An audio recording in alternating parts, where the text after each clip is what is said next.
дар муассисаи давлатии маркази кӯдакон ва наврасони шаҳри Душанбе бо ибтикори сарраёсати маорифи шаҳри Душанбе маҷлиси тантанавӣ ба муносибати 22-солагии таъсисёбии созмони хонандагони муассисаҳои таҳсилоти миёнаи умумӣ ба номи Исмоили Сомонӣ баргузор гардид. Дар чорабинии намояндагони маркази ҷумҳуриявии муассисаҳои таҳсилоти иловагии Вазорати маориф ва илми ҷумҳурии Тоҷикистон, сарраёсати маорифи шаҳри Душанбе, муассисаҳои таҳсилоти иловагии шаҳр ва ноҳияҳои пойтахт, масъулин ва аъзои фаъоли созмони хонандагон ширкат намуданд. Дар маҷлиси тантанавӣ аз фаъолияти созмон дар як соли охир гузориш дода шуда, оид ба саҳми он дар тарбияи насли наврас ва ҷалби онҳо дар ташкилу баргузории чорабиниҳои гуногуни сатҳи шаҳриву ҷумҳуриявӣ ва байналмилалӣ сухан рафт. хонандагоне ки ба сафи зинаи созмони хонандагон дар се зина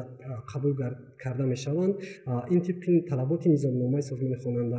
хонандагони фаъол бошанд ва дар доираи талаботи низомномаи созмони хонандагон ки дар ҷумҳурии Тоҷикистон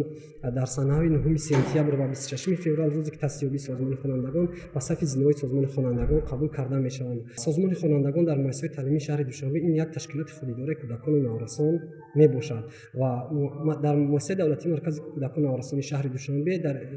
инҷо шӯрои созмони хонандагони шаҳри Душанбе ба номи Исмоили Сомонӣ фаъолият дорад ки шӯро аз 9 нафар аъзо иборат мебошад ва мақсади ташкили шӯро дар ин муассиса барои ҷалб намудани хонандагон ба сафи зинои созмони хонандагон ва расонидани кӯмаки методӣ ба роҳбарони созмони хонандагони муассисаи таълимии шаҳри Душанбе мебошад.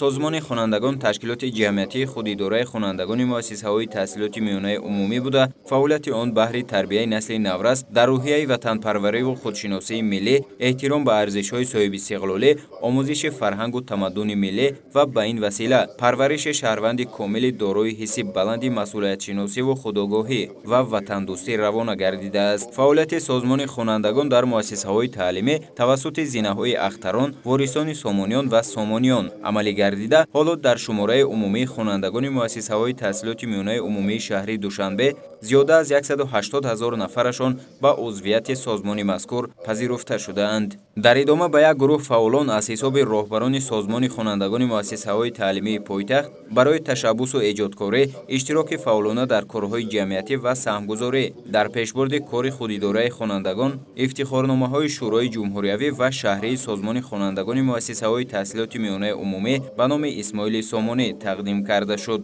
дар фарҷом аз ҷониби ансамбли шукуфаҳои пойтахти муассисаи давлатии маркази кӯдакон ва наврасони шаҳри Душанбе барномаи идонаи фарҳангӣ пешниҳод гардид.